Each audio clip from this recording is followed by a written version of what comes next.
How's your squad looking, Brendan? Okay, yeah, all good. Good couple of days training. So, injury-wise, nobody back from injury, but in terms of Dyson Mieda back, which is great news, and fit and healthy. When do you expect Greg back? Greg Taylor's still that way? Hopefully, but we'll see how he is for the weekend.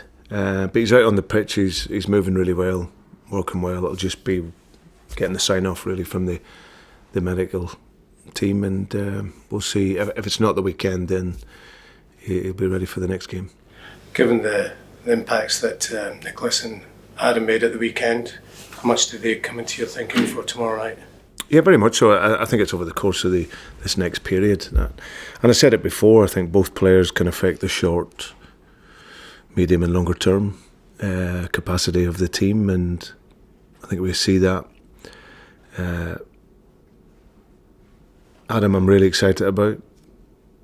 Having, like I said before, having seen him play, and now seeing him for a few days, working with him and speaking with him, the ability that he has, it's incredible. Really, has every tool that you want to play at the very highest level, and clearly he's obviously doing that internationally, and it's been a wee bit hit and miss for him at Norwich, but when I assess him and we see him in training, we see the finish and we see the speed, we see the touch. I'm excited about what he can bring us over these next remaining months. And Nicholas is just settling in now. Time gets his first goal, which is great. That'll be good for his confidence, and he will only get better. When you look at how tight it is at the top, Brendan, do you feel this is kind of different territory from where you've been before at the previous spell here? No, the territory is what it is. You know, you set out at the beginning of the season, and I never set out the season thinking you're going to win a league by 10 or 20 points. You know, you set out to be the very best that you can be and beat the challenge that is in and around you. And clearly it's the competition is there, and it'll be tight, I'm pretty sure, through to the end of the season. For us, it's just about really focusing on our own game. That inner game for us is about making sure that we can have that consistency. Because like we say, we have the capacity to play well and win these big games. But I think it demonstrates a wee bit of where the team is at and how young some of the team is, because we haven't been able to string it for longer periods. You know, we've got 4 or 5 games, 6 games, whatever. And then that killer instinct just goes a little bit.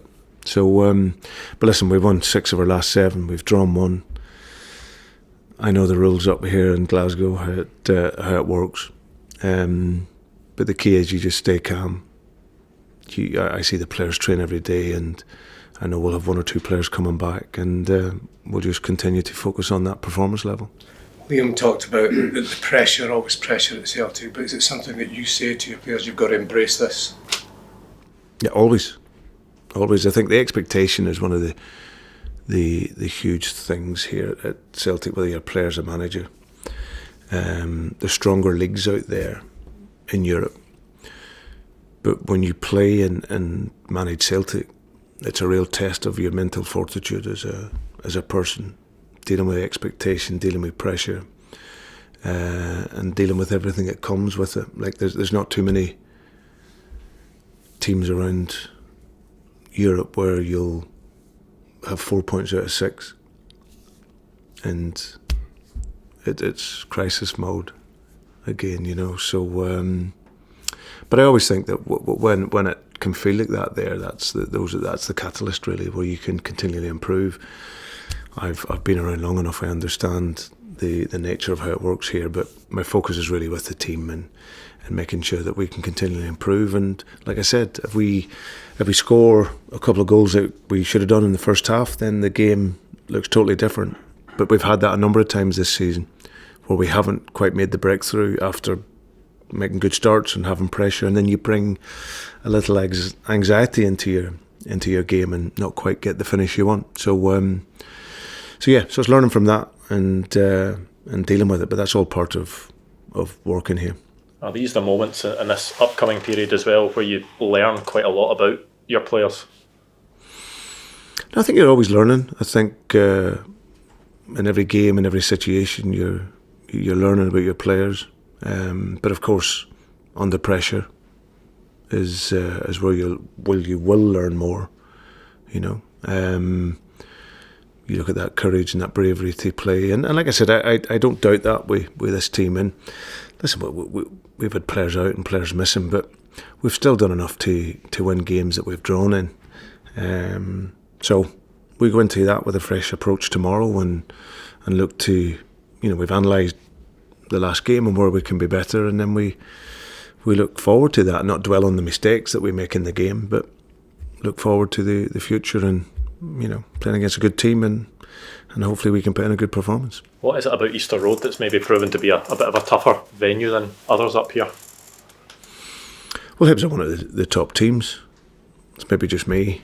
It's maybe just, I think it's been okay for other managers, I think. So, but yeah, listen, we've been in good positions there. I think at the last game we were there, we should win the game, but we started the first 60 minutes way too slow.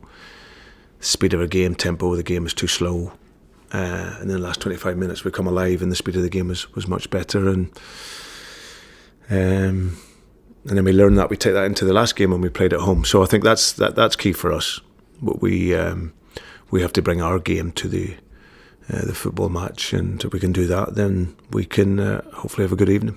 I suppose a few days after what was a tough game away at Pataudry, it's maybe a good test for your players to go to another tough away venue and show what they can do. Yeah, and likewise, like I said, we should win the game at the weekend. I expect us to, but you give credit to Aberdeen at the time, they defended well and we couldn't make the breakthrough. So now you have to recover from that and move on. So we'll be ready and firing for the game and to get the 3 points. I just ask you, since the game at the weekend, Neil Warnock has been appointed as the Aberdeen manager. Do you think he's a good addition to Scottish football? He will be for you guys, eh? Well, it's good value, Neil, eh? Yeah, and I've come across him a few times, always been in contact with him, and I won't be going at that age, I know that for sure, but he's wanted to be up here for a long time, so now he's up. He'll see what the pitches are like, he'll see what the media is like, and he'll see what the refereeing's like. So, but no, he'll enjoy it. He's going to have a great time. I sent him a message and wished him good luck. And what he'll have is he has good people up here, and he'll enjoy it. It's real football. I know what you were saying there. In terms of your first move up from England to Scotland, was there a lot of things you noticed, whether it was about the level or the other things you'd noticed? Oh, you notice a lot of things, but no, listen, it's a great place.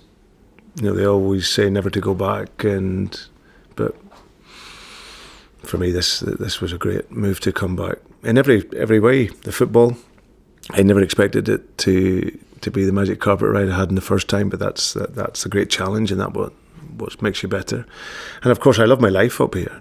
I love the people, I love the city, I love going to Edinburgh, I love travelling around Scotland. So he will love it. He's at the stage of his career where he's had a brilliant career, managed so many games, so many teams, and obviously this was something that he hadn't done. So he'll come up to here, he'll love everything about it, and I'm sure he'll enjoy it. Just take you back to Adam Ida, you obviously put up front with Kyogo playing as well. Sorry, repeat that. Just take you back to Adam Ida. Yes. How do you see him kind of combining with Kyogo, and can that maybe help Kyogo as well, take the pressure off him with it up front, and the two of them to link up? Yeah, it gives us options if we want to play one striker up there and leave one on the bench. If we want to play one in behind. If we want to play the two of them up there in different structures, it gives us options, which is what you want. And Dyson, is he ready to start if you were to pick him? Is he come back ready to? Yeah. He's actually in a better place now than what he was when he left, because he was still trying to find himself up to speed. He's gone away, he's trained, he's played some games. I spoke to him when he did come back, and he feels ready to start if we need him. Brendan, you said earlier that it's important that the players just stay calm. The fact that so many of your players have been the course and distance and won the title, won trophies, how big will that be, do you think, in the kind of business end of the season? Listen, there's still such a long way to go. There's a long way to go. It's, the finish line's not even in sight. You just got to go game by game, keep working well, keep your focus, and then pressure really comes later, a lot later down the line. But at this point, you focus on your performance, and that's our only focus, and controlling what you can. There's no doubt we've dropped points this year, and it's something that we need to be better at in this next part. But I don't worry about where we finish now. It's about going into the next game.